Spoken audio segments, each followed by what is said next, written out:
Welcome to a very exciting podcast today. And I say that, and I know, here's another intro. He's trying to get us hooked. Of course I am, but today's episode is what I believe to be extremely important. For those of you who know me, you know that I take truck driver health and truck driver mental health very seriously.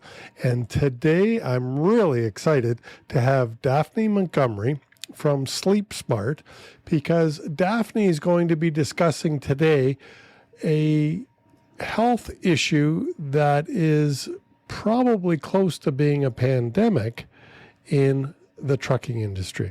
So with that, let's bring Daphne on in what I believe to be one of the most important episodes ever of the Trucking Risk and Insurance podcast. Stay with us. Welcome to the Trucking Risk and Insurance podcast. Hi, Daphne. Welcome to the podcast with Chris and I. Give us a little bit about yourself and SleepSmart, if you would, please. Sure. Great. Thank you to the two of you for having me on today. I am an individual that has, until I joined SleepSmart, which is a really exciting company, and the program we have is one of a kind in Canada, and I'm so excited to be a part of this team. My background is all in transportation logistics, supply chain. That's where I spent my career. So when this opportunity came up, it was, again, really exciting because it's filling a gap that exists in the transportation industry today.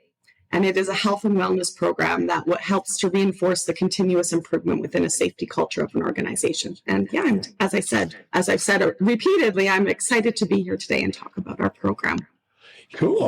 I think it's hugely exciting. So as we get going today, our listeners and viewers may find out some personal information about me, Chris Harris, and it is my choice to release this information. And Daphne has access to it because I have participated in the SleepSmart program. And so I've given her permission. Anything that she says, this isn't normal, is what I'm saying, that they would release this and talk about individuals over the air like this, but we have it all covered, and I've given my permission because I do have in the past been diagnosed with sleep apnea. Tell us, Daphne, what is sleep apnea? Sure. So sleep apnea occurs when an individual is supposed to be sleeping, and it's the complete closure of the airway. So what happens in an individual when this is happening? Their brain senses that there's no blood flow, henceforth no oxygen is getting to the brain, and the brain essentially sends a shock to your heart to wake your body up so that your heart will start pumping again, is the shortened clinical, kind of not so clinical description of what happens. Is snoring a symptom of sleep apnea?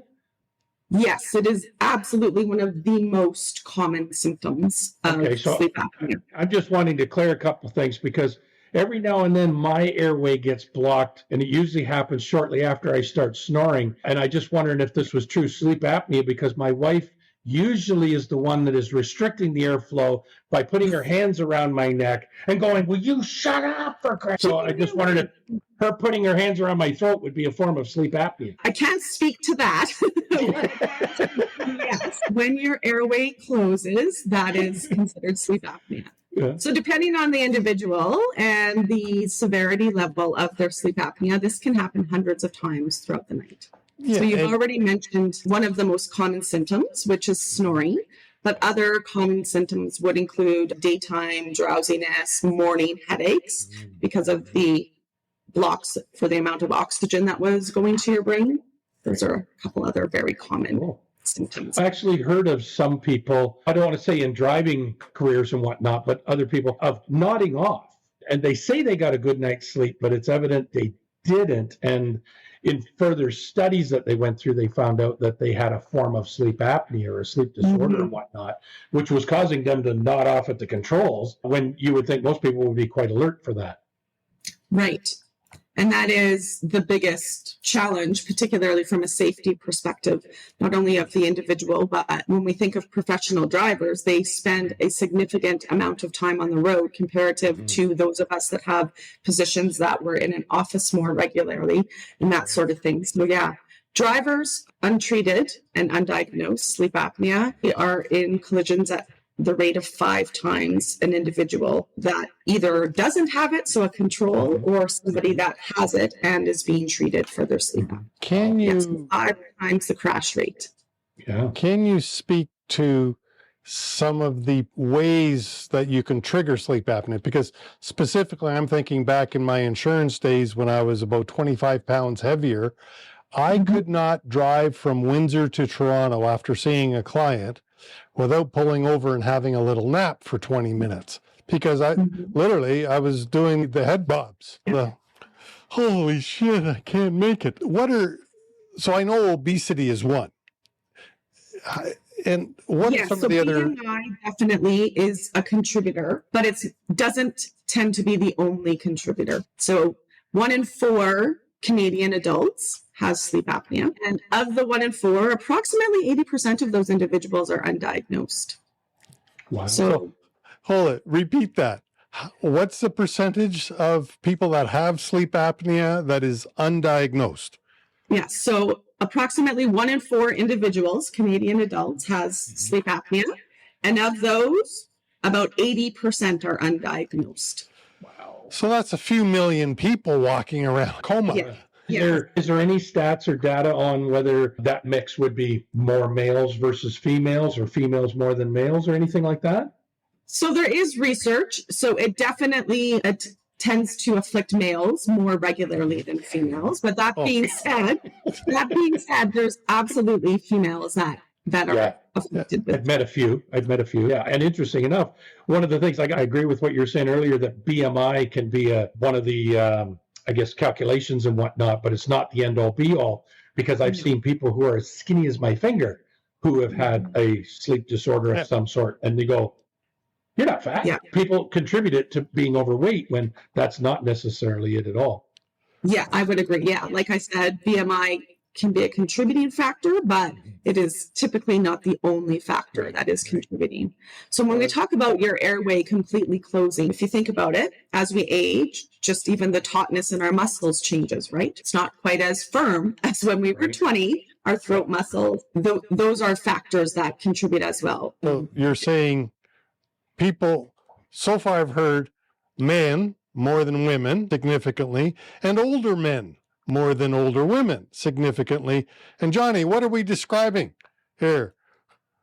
We're describing Old truck people? drivers, predominantly male, about 95% are male. I didn't say 95% male. Sorry, I said Sorry, you misunderstand. In our industry, Yes. truck drivers are about 95%. Yeah. Sorry, male truck drivers are about Male truck 95%. Yep. About 5%. And girls. the average age is pushing 50 or 55. I forget the stat. So you're saying obesity and age contribute, and it's a male problem largely. And I'm saying you just described the truck drivers in our world. Exactly. Yeah, it definitely is middle age for sure. And the rate for men compared to women is about 25% men, 9-ish. So talking on a population as a whole, about 9% for women versus the 25%. This is why I'm so excited that SleepSmart has done what they have done, because our industry, truck drivers, we are ripe for sleep apnea, many of us anyways, because of the sedentary job. They are often overweight. We are certainly, the average age is way beyond 45, certainly pushing 50 or 55 for the average age. So if we're male and we're overweight and we're older, my God, that's many of the possible contributing factors to having sleep apnea. And I'm going to throw in there a little bit more. We have a lot of new drivers coming into the industry that don't understand the lifestyle. And if you're not understanding the lifestyle properly and managing your time to make sure you stay well rested, you're going to have a hard time managing the sleep disorder or fatigue issues at large. Absolutely. Yeah. For a fatigue management and mitigation perspective, absolutely. Yeah. So we talked about the persons that are affected, and again, 80% of those are undiagnosed. We talked about the increase in crash rate, but I'd like to spend a little bit of time talking about some really important information, Sure. specifically to an individual and what the impacts in their body physiologically could be when they have undiagnosed sleep apnea. And So some of the numbers that I'm going to say are kind of shocking, but individuals have a 3.7 time risk of stroke. Wow. so significantly higher risk of stroke. Yeah. Significant. Yeah, absolutely. Next so when you think about that, so a lot of cardiovascular morbidities exist. So increased blood pressure, a higher chance of having diabetes, all of those fall into the cardiovascular incidences that occur when an individual has untreated sleep apnea. Definitely. When you mentioned your wife not being happy about your snoring, John. So then you mentioned, yes, that snoring is the most common symptom. That being said, there are occasional persons that don't snore that have sleep apnea, but it's definitely not the norm to speak. So interestingly enough, it's typically a bed partner that starts the process for an individual to go down a path of finding out, I can't sleep, something is wrong with you, you need to go to the doctor. So individuals with sleep apnea, 3 times as likely to sleep apart from their partner. And ironically, the divorce rate is exactly the same. It's 3 times as high. Wow. Yeah. Jeez. A lot of truck drivers are already sleeping separate from their partner because doing long haul, Sure. Yeah. they only get home a few times a week, or hopefully a few times a week. Yeah. And so that could prolong not the diagnosis, that's the wrong word, but the encouragement to go get tested with truck drivers. Because honestly, when I didn't know I had sleep apnea, I was a safety guy and I recognized all the signs in myself. That's when I went and got tested, and I was diagnosed with sleep apnea. But I did it the old-fashioned way. We're going to get into that in a minute. I want to ask you one more question about the psychological impacts of all this. What happens? Absolutely. Yeah, they're huge. Mental health is a huge symptom of untreated, undiagnosed sleep apnea. If we go back to even thinking about ourselves, so if you have a night or two where you haven't slept properly, you're not your normal high-functioning self. Think about it. It could have been last night. And with this information that you've been provided, Chris, and your family, I'm sure that's causing you to not sleep. If we think about that after a couple of days, how are we? We're irritable. We're clumsy.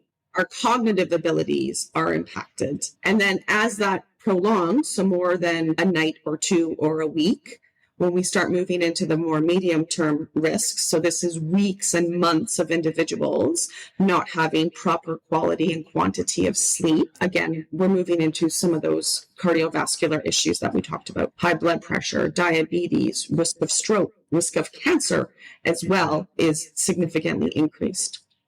And then when we go into the long term, so prolonged, so months and years of individuals not having proper sleep, that's when we start to see the more significant impact on mental health. Absolutely. I'm just going to add, could this past weekend also have a trigger effect? If you already have, say, maybe some mild sleep disorders, and then you have this lovely time change that happens twice a year, does this not trigger some severity for a short period of time or something to that effect as well? Yeah, absolutely. When sleep is interrupted, so again, I've talked about quantity and quality. Yeah, when you lose an hour of sleep, so to speak, yes, absolutely impacts are, if you think about it, why today are there so many crashes? Because people they lost an hour of sleep. I don't know about you, but when I woke up this morning at my normal time, that was an hour earlier, it's like, oh, like, how are you feeling this morning? Well, I'm feeling like I think most everybody else is that had to spring ahead this weekend, right? Yeah. So exactly. Just getting your body back into the rhythm. Yeah, definitely. Yeah, I had butt dragging-itis syndrome this morning. John always has butt dragging-itis. Yes. call it that, but I was going to say, so that is definitely, as I mentioned earlier, some daytime drowsiness and sleepiness. Sure. That definitely is a symptom of sleep apnea for sure. Yeah. And that's what I say. I strongly suspected I had it when I couldn't drive a significant length of time without getting drowsy during the day, especially with my diet of coffee and donuts. God. Sugar and caffeine. That'll keep Yeah, it was, I mean, I got concerned because driving was part of my job, and I knew I wasn't doing it safely, and I couldn't be productive. If I was getting paid by the mile, my God, how in the heck can you be productive driving an hour or two and then having to pull over for a nap? Just Yeah, exactly. So, I'm afraid a lot of truck drivers drive tired. I would agree, especially, again, going back to the numbers that we have discussed for individuals that are afflicted with sleep apnea and then the undiagnosed percentage. Absolutely, I would agree with that statement, Chris. Yeah, it's just huge. But what's SleepSmart about? And how can they, because the reason I'm so excited to have you on the show is that there is help out there. And SleepSmart is one of the ways that we can help, or there is help available. Can you describe that? Absolutely. Sure. Realizing that sleep health is incredibly important, not only to an individual, but the safety and as well within an organization. We've designed this program. It's a virtual sleep clinic for Canada's workforce is what it is. Sorry, stop there. Why is a virtual sleep clinic so much better than the way I was originally diagnosed here in Ontario? Yeah, the reason we designed the program to be virtual is because the current patient path today, depending where you live in Canada, the process can be anywhere from 4 to even 10 months, depending where you live. Wow. So the normal process... Sorry, you got to stress that. 4 to 10 months, depending on where you live. Yes, 4 to 10 months. And that's from the time your doctor says, let's arrange a sleep test. Yes, so that's from the time you make an appointment with your GP. Then you take time off work, go see your GP. Then your GP speaks to you, refers you to a sleep physician. Then you have to wait for the referral. Then you have to wait for that appointment. Then you have to take more time off work, go see the sleep physician. Wow. The sleep physician will recommend a sleep test, whether that's in lab or at home. If it's in lab, then you have to wait, make an appointment, go sleep somewhere else, not in your own bed, and you are observed and tested while doing that. If it's a home sleep test, then you have to go pick up the sleep test, administer the test, then you have to go back, take the test back, then you have to wait for the results to be interpreted. Then you have another appointment with that sleep physician. If you do, in fact, have sleep apnea, they will write a prescription. Then you have to make another appointment at a clinic to go be set up for your therapy. So that is why the process from beginning to end, 4 to 10 months, depending where you live, how much time off work, how much time sitting around in a doctor's waiting room, potentially going overnight to sleep somewhere. And our program, we've designed virtual so that it is highly accessible, really easy to use. And individuals that go through our program, if they do, in fact, have sleep apnea, they can be screened to therapy within 7 to 15 days. And our program includes an independent consultation with an accredited sleep physician within their various provinces where they are governed by their academies. And as well, we have a sleep coach as part of our program as well. I can now understand why 80% go undiagnosed, because it's I haven't got enough time in the week or the day or the year to spend dealing with this. I'll just keep driving and hope it goes away. Don, I can tell you that after I went to my doctor, and the time my doctor said, okay, because I self-diagnosed myself, and he said, why do you think you have sleep apnea? I went through all the different signs, and he went, oh, why do you know so much? I said, I'm a safety guy in trucking. Yeah, I'm supposed to know about this stuff. And I got all the signs. So anyways, from the time that appointment happened, and they sped me through because I had an AZ license. class 1, depending on where you live. Yeah. And they sped me through, and it took 4 months and 2 sleep things in the sleep lab, 2 nights in the sleep lab, and 4 months before I got my CPAP machine. Wow. And I'm happy to say that SleepSmart has tackled that problem. Yeah. It's huge. Anyways, Daphne, carry on, please, because I'm really excited.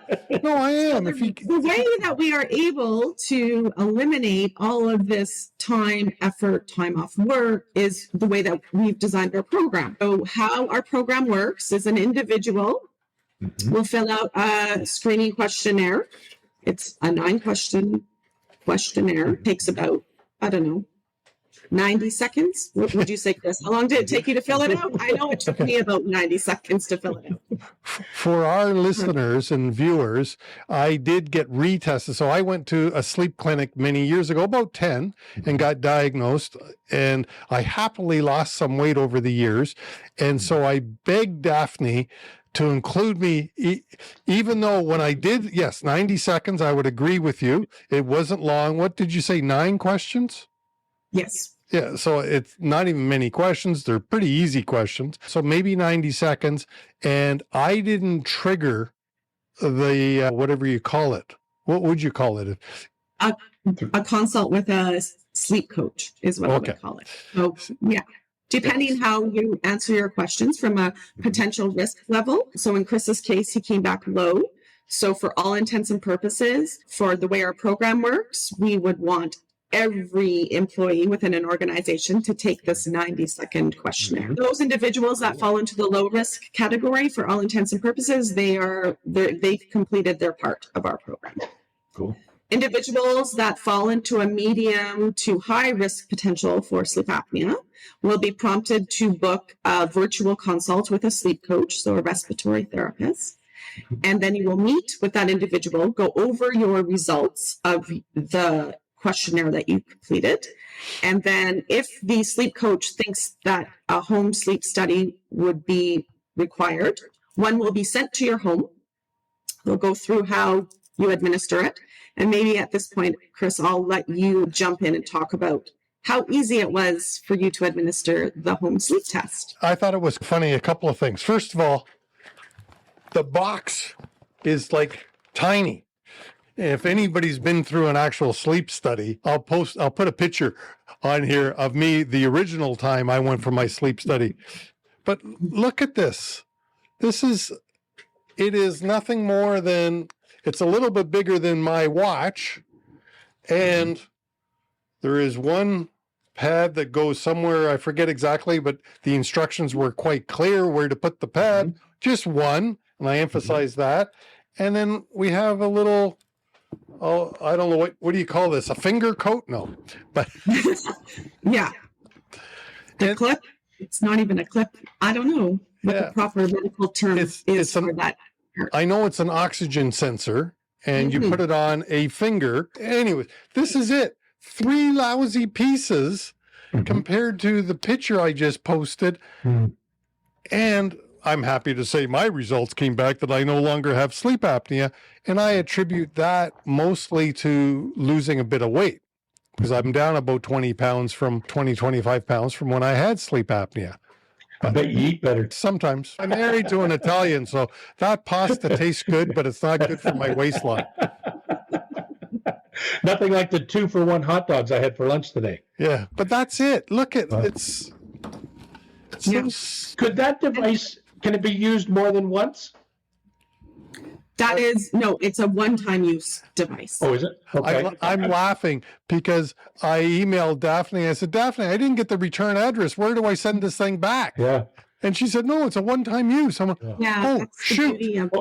Because what I was wondering is if you had like a couple, so like myself, my wife, and maybe we want to get tested, could that, I use that device one night or whatever, and then could she use it another night to record, or would we have to have 2 separate devices?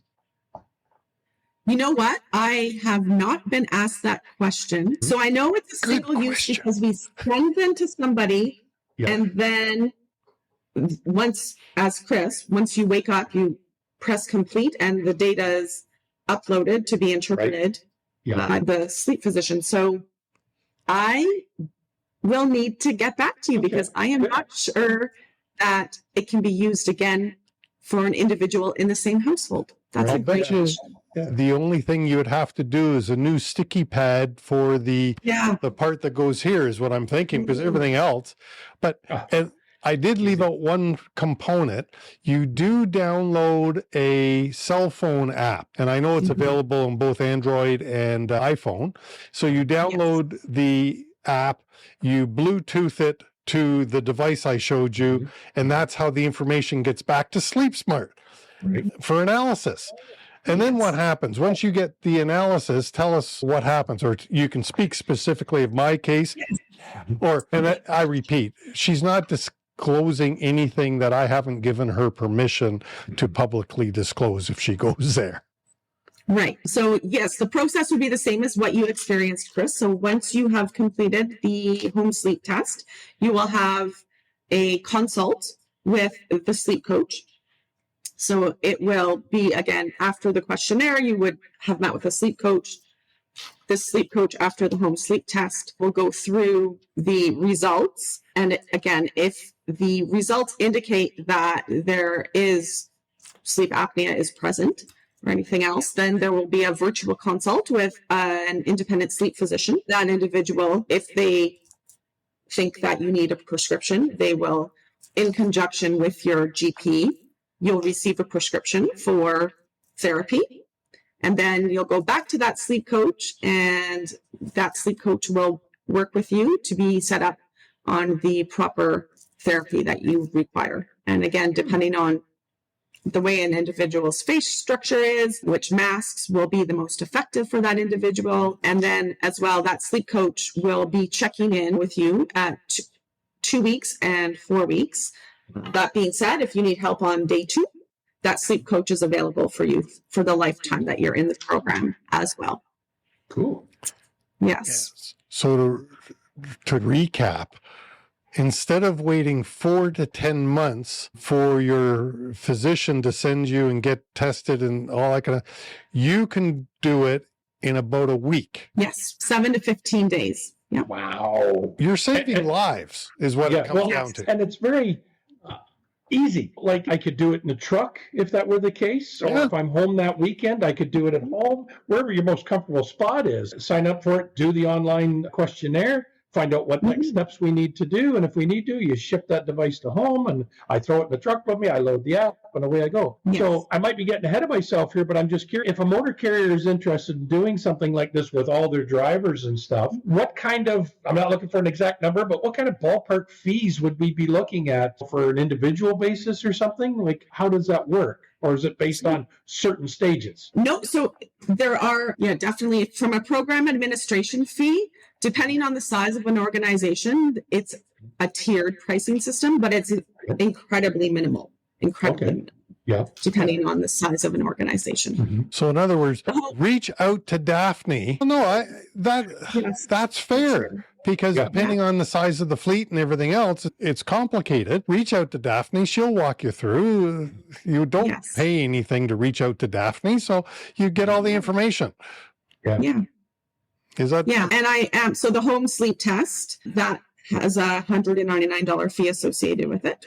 Cool. So that covers the device itself, the shipping to the individual's home, and then the interpretation by the sleep physician of the data.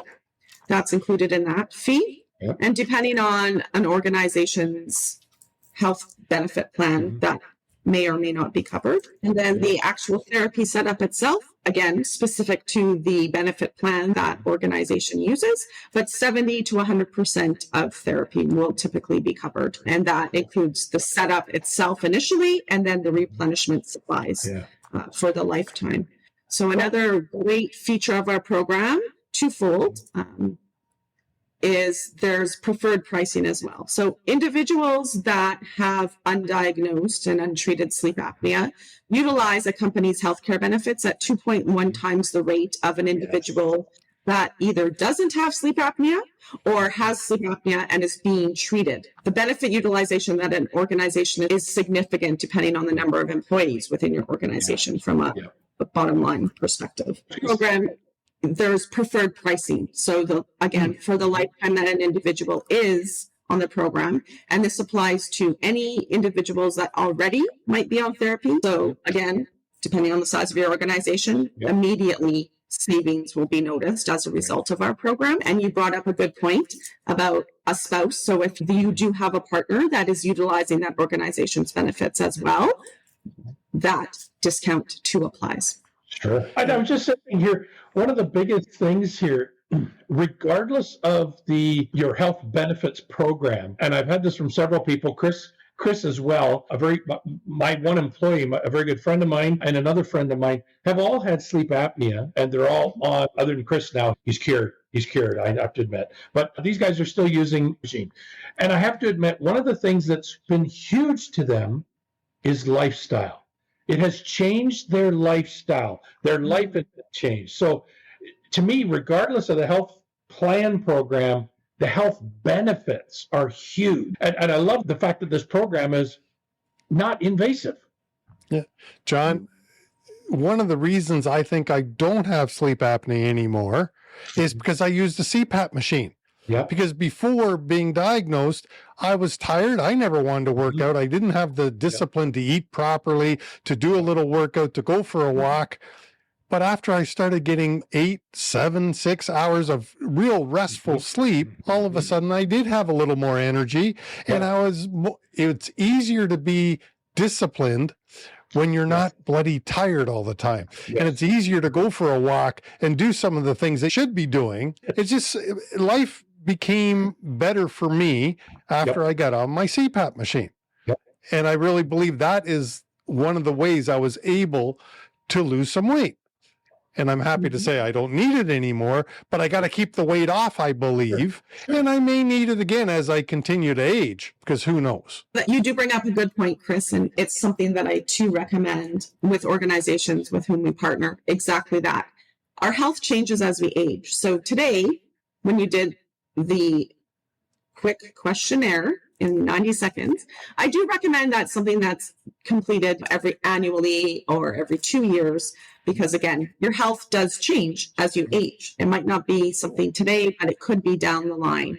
And when I talked about all of the increase, the diabetes, the blood pressure, the 3 times risk of stroke, didn't even get into the statistics in regard to workplace accidents and fatal workplace accidents, because those numbers are significant as well. Yeah. But you did talk about more collisions. What, you had a stat for that, did you not? What was that?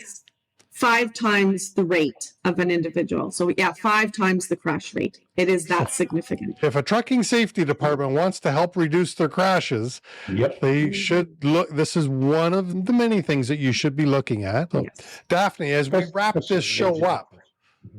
Pardon me? I said, as we wrap this show up, this episode, what else does somebody need to know about either Daphne or about SleepSmart? I would say that if you have any questions, I would love for you to reach out to me, and I would love to have a conversation in further detail about how SleepSmart can partner with your organization. And we can, again, as I said, improve health and wellness within individuals, as well as reinforce the continuous improvement in a safety culture. Cool. So I believe at the end, Chris, you'll have, so our website will be posted, and in the show notes down below. Okay, perfect. Daphne's contact info and the SleepSmart website link is right there. So please reach out to Daphne. I'm excited about this because, and I'm sure John is too, we are safety professionals. And having had sleep apnea myself, I know how it affects drivers and how it affects my driving. So I'm excited that there's a much more reasonable, from a cost perspective, I believe it's more reasonable, but mainly the time frame involved is much more reasonable. I think this is a huge step forward for trucking safety. But who in the hell am I? And again, time is money, right? So you don't need, as an employee, you don't want to be out of your truck missing your driving hours, because you need to make money. So as John said, you can have this mailed to your house pick it up, throw it into your truck, and while you're still making money, do the test. You don't miss a beat. Not like when I did it, I had to spend 2 nights in a sleep clinic. Right. Gosh darn. Anyways, Daphne. Yes. If you can't tell, I'm really excited about this because I really believe it is something that can really help truck drivers and their health. So Absolutely. thank you so much for taking the time. Thank you. Yes, Thank appreciate you. it. Yes. And again, so excited to have been with you today. And please, any questions, just reach out to me. Excellent. Well, Thank you. Daphne's contact info is in the show notes down below. I know you can tell I'm actually very excited about this new product that's available for trucking companies to help them assess their drivers as well as everybody in the office. It's really an easy way to analyze your fleet and see if you can see how many people SleepSmart can help. So I really do encourage you to reach out to SleepSmart and Daphne, and their contact info is in the show notes down below. Please, for everyone's safety, check it out. All right. That's it for this week. Thank you all so much for being here for the week. This is the Trucking Risk and Insurance Podcast, and John and I will join you again next week.